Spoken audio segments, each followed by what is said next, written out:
The girl on the train. I was travelling by train to Dehradun. It was a first-class compartment and up to Rampur. I was alone in it.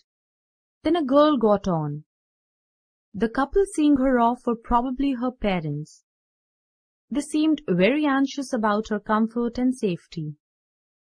The women gave the girl detailed instructions as to how she should bear herself during the journey. She told her where to keep her things so that they were not lost. She bade her not to lean out of the window.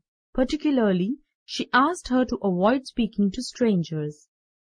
As I was blind, I could not tell what the girl looked like, but I knew she wore slippers from the way they slapped against her heels.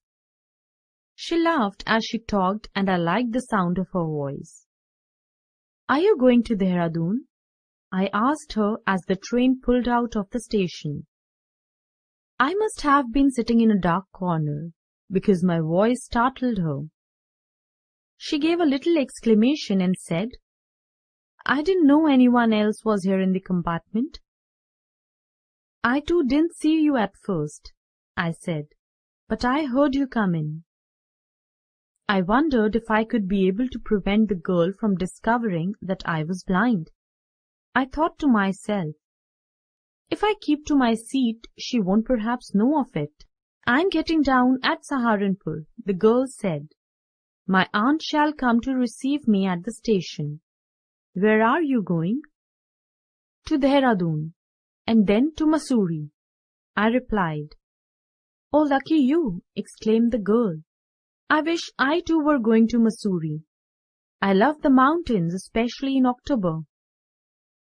"Yes, this is the best time," I said, recalling my memories when I could see. "The hills are covered with beautiful wild flowers. It is pleasant during the day, and the sun is delicious. At night, you can sit in front of a log fire and drink a little brandy." She didn't say anything in reply. For quite a while there was silence.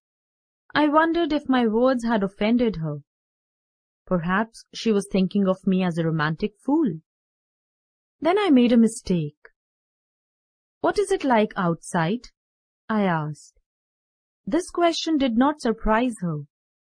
Had she noticed that I couldn't see? But I felt reassured when she asked quite naturally, "Why don't you look out of the window?" I moved easily along the berth and felt for the window ledge. The window was open and I faced it. I made a pretense of studying the landscape. In my mind's eye, I could see the telegraph post flashing by. "Have you noticed," I said with confidence, "that the trees seem to be moving while we seem to be still?" "That always happens," she said. I turned from the window and faced the girl. For a while we sat in silence. "You have an interesting face," I commented. I was becoming quite daring, but it was a safe remark. Few girls would mind anything said in their praise. She laughed pleasantly. It was a clear, ringing laugh. "It's nice to be told that," she said. "I'm so tired of people telling me that I have a pretty face." "So, you do have a pretty face?" I said to myself, and then I said aloud, "Well, an interesting face can be a pretty face also." "You are very witty," she said. "Have you a watch? What time is it?" "We'll be soon at your station," I replied. "Thank goodness it's a short journey," she said. "I can't bear to sit in a train for more than 2 or 3 hours." But I was prepared to sit there with her for any length of time. I could never be tired of listening to her talking. Her voice had the sparkle of mountain brook. As soon as she left the train, she would forget our brief encounter, but its sweetness would stay with me for the rest of the journey. All my present thoughts were centered round her. The engine gave a whistle. The carriage wheels changed their sound and rhythm.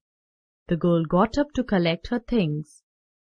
I wondered if she wore her hair in a bun or if she had a ponytail. I wondered if it hung down loose over her shoulders or if it was cut very short.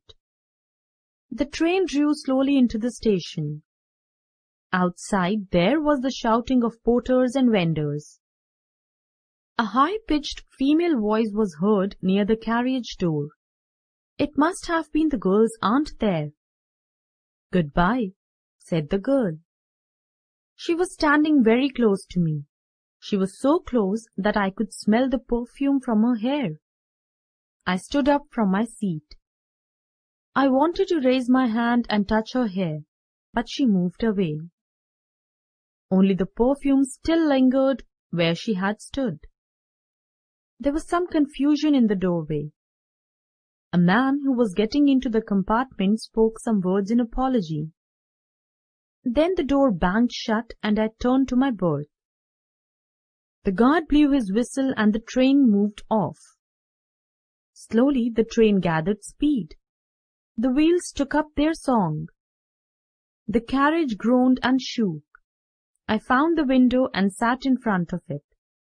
I started staring into the daylight that was darkness for me. Once again, I had a game to play and a new companion. "I am sorry," said the passenger, trying to make conversation. "I am not as attractive a companion as the one who just left." "She was an interesting girl," I said. "Can you tell me whether she had long hair or short?" "I didn't notice," he replied, sounding puzzled. "It was her eyes I noticed, but not her hair. She had such beautiful eyes, but they were of no use to her.